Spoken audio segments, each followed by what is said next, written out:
നമസ്കാരം, മലയാളി വാർത്തയിലേക്ക് സ്വാഗതം. ഇനി മുതൽ ബൈക്കിന് പിന്നിലിരിക്കുന്ന ആളോട് മിണ്ടിയാൽ പോലും നിങ്ങളുടെ കീശ കാലിയാകുമെന്ന കാര്യത്തിൽ സംശയമൊന്നുമില്ല. കേരളത്തിൽ MVD മോട്ടോർ വാഹന വകുപ്പ് കർശന നിയന്ത്രണങ്ങളുമായി ഇറങ്ങാൻ പോവുകയാണ്. കൂടുതൽ കടുപ്പിക്കുന്നു. സംസാരിച്ചാൽ പോലും ഇനി പിഴയടച്ചു മുടിയും.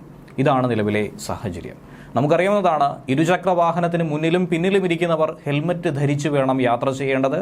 രണ്ടിലധികം ആളുകൾ യാത്ര ചെയ്യാൻ പാടുള്ളതുമല്ല. ഇത് കർശന നിയമം തന്നെയാണ്. ഇത് പാലിക്കേണ്ടതാണ്. ഇത് പാലിച്ചു തന്നെയാണ് മുൻപോട്ട് പോകുന്നത്. പക്ഷേ ഇനി പിന്നിലിരിക്കുന്ന ആളോട് കുശലം പറയാമെന്നോ കൊച്ചു വർത്തമാനം പറയാമെന്നോ തീരുമാനിച്ചാൽ നിങ്ങളുടെ കീശ കാലിയാകുന്നതിന് യാതൊരുവിധ പാടും ഉണ്ടാകില്ല. ഉറപ്പായും പെറ്റിയടിക്കുമെന്ന കാര്യത്തിൽ ഒരു സംശയവുമില്ല. ബൈക്കുടമ തന്നെ ആയിരിക്കും ഇങ്ങനെ പിഴ കൊടുത്ത് മുടിയുന്നത്. ഇരുചക്ര വാഹനം ഓടിക്കുന്നയാളുടെ ശ്രദ്ധ മാറ്റലെന്ന രീതിയിലാണ് ഇതിനെ നിയമവ്യവസ്ഥയിൽ കുറ്റപ്പെടുത്താറുള്ളത്. അങ്ങനെ ശ്രദ്ധ മാറ്റുന്ന തരത്തിൽ പിന്നിലിരിക്കുന്നയാൾ സംസാരിച്ചാൽ പിഴ ഉൾപ്പെടെയുള്ള കർശന നടപടികൾക്ക് മുതിരാൻ തന്നെയാണ് മോട്ടോർ വാഹന വകുപ്പിന് നിർദ്ദേശം നൽകിയിരിക്കുന്നത്. ഹെൽമറ്റ് ധരിച്ച് തന്നെയാണ് വാഹനം ഓടിക്കുന്നത്. എന്നാൽ ഇങ്ങനെ ഹെൽമറ്റ് ധരിച്ച് സംസാരിച്ചാൽ അത് വാഹനം ഓടിക്കുന്നയാളുടെ ശ്രദ്ധ മാറ്റി അത് അപകടത്തിലേക്ക് വഴിയൊരുക്കുമെന്നാണ് റിപ്പോർട്ട് ലഭിച്ചിരിക്കുന്നത്. ഇങ്ങനെയുള്ള റിപ്പോർട്ട് കിട്ടിയതിൻ്റെ അടിസ്ഥാനത്തിലാണ് പുതിയ നിർദ്ദേശം നൽകിയിരിക്കുന്നത്. വളരെ വ്യത്യസ്തമായ മറ്റ് ഒരു സംസ്ഥാനത്തും ഒരു രാജ്യത്തും ഇല്ലാത്ത തരത്തിലുള്ള നിയമങ്ങൾ തന്നെയാണ് ഇനി നടപ്പിലാക്കാൻ ഉദ്ദേശിക്കുന്നതെന്ന് വേണം മനസ്സിലാക്കാൻ.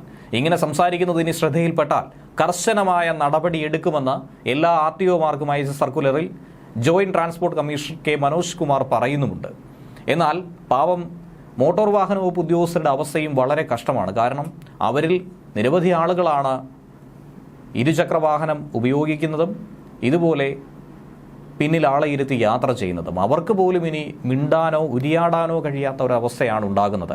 എന്നാൽ ഇത് കേരളത്തിൽ എങ്ങനെ നടപ്പിലാക്കുമെന്ന ആശങ്കയും വളരെയധികം വിഷമതയും ഒക്കെ തന്നെ മോട്ടോർ വാഹന വകുപ്പ് ഉദ്യോഗസ്ഥർക്കുമുണ്ട്.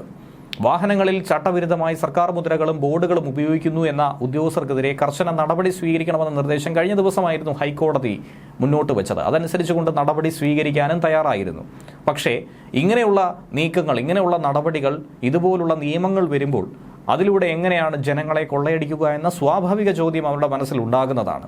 ഇരുചക്ര വാഹനത്തിൽ യാത്ര ചെയ്യുന്ന പോകുന്നവർ സ്വാഭാവികമായും പരസ്പരം സംസാരിക്കും, അവർ തമ്മിൽ ആശയവിനിമയം നടത്തും. പക്ഷേ അതിലൂടെ അപകടമുണ്ടാകുമെന്ന കാര്യത്തെ എങ്ങനെ സാധൂകരിക്കാൻ കഴിയുമെന്ന ആശങ്ക ഒരു വിഭാഗം ഉദ്യോഗസ്ഥർക്ക് ഇപ്പോഴുമുണ്ട്. ഇതുകൂടാതെ കഴിഞ്ഞ ദിവസം ഹൈക്കോടതിയിലുണ്ടായ മറ്റൊരു പ്രധാനപ്പെട്ട കാര്യമെന്ന് പറയുന്നത്, വാഹനങ്ങളിലെ ഹോൺ എന്ന് പറയുന്നത് നാട്ടുകാരുടെ ചെവിയിലടിക്കാനുള്ളതല്ല. 4 ഹോണുകൾ വരെ ഘടിപ്പിച്ചിരിക്കുന്ന പല വാഹനങ്ങളും നിരത്തിലൂടെ ഓടുന്നുണ്ട്. വളരെ ഉയർന്ന ഡെസിബലിലുള്ള ഹോണുകൾ ഉപയോഗിക്കുന്ന വാഹനങ്ങളുമുണ്ട്. എയർ ഹോൺ അടക്കം നിരോധിച്ചതാണ്. പക്ഷേ ഇപ്പോഴും നിരവധി ആളുകൾ അത് ഉപയോഗിക്കുന്നുണ്ട്. ഇങ്ങനെ നിയമം ലംഘിക്കുന്ന വാഹനങ്ങളെ ഒരു കാരണവശാലും നിരത്തിലിറങ്ങാൻ അനുവദിക്കരുതെന്നാണ് ഹൈക്കോടതി ജസ്റ്റിസ് അനിൽ K. നരേന്ദ്രനും ജസ്റ്റിസ് ഹരിശങ്കർ V. മേനോനും ഉൾപ്പെട്ട ഡിവിഷൻ ബെഞ്ച് ചൂണ്ടിക്കാട്ടിയത്. ഇതൊക്കെ തന്നെ നല്ല രീതിയിലുള്ള ഒരു നിയമ വ്യവസ്ഥ തന്നെയാണ്. ശബ്ദ മലിനീകരണം ഒഴിവാക്കുക എന്നുള്ളത് പ്രധാനപ്പെട്ട കാര്യവുമാണ്. കസ്റ്റംസ്, സെൻട്രൽ എക്സൈസ്, ആദായ നികുതി ഉദ്യോഗസ്ഥരുടെ അടക്കം നിയമവിരുദ്ധമായ സർക്കാർ മുദ്രകളും ബോർഡുകളും വാഹനങ്ങളിൽ സ്ഥാപിക്കുന്നതും ശ്രദ്ധയിൽപ്പെട്ടിട്ടുണ്ട്. അതൊന്നും തന്നെ ആവശ്യമില്ല. ഇനി കേന്ദ്ര സർക്കാർ ഉദ്യോഗസ്ഥരാണെങ്കിൽ എറണാകുളത്തും അതുപോലെ തിരുവനന്തപുരത്ത് സംസ്ഥാന സർക്കാർ സെക്രട്ടറിമാരുമാണ് ഇങ്ങനെയുള്ള നിയമലംഘനങ്ങൾ നടത്തുന്നത്. ഇത് ഒരു കാരണവശാലും അനുവദിക്കരുത്. ഒരു തരത്തിലും അവർ ഉപയോഗിക്കേണ്ട ആവശ്യമില്ല എന്ന് തന്നെയാണ് കോടതി ചൂണ്ടിക്കാണിക്കുന്നത്. ഇതിന് കൃത്യമായ ശാശ്വതമായ ഒരു പരിഹാരം ഉണ്ടാകണമെന്ന നിർദ്ദേശവും കോടതി മുന്നോട്ട് വയ്ക്കുന്നുണ്ട്. ന്യൂസ് ഡെസ്ക് മലയാളി വാർത്ത.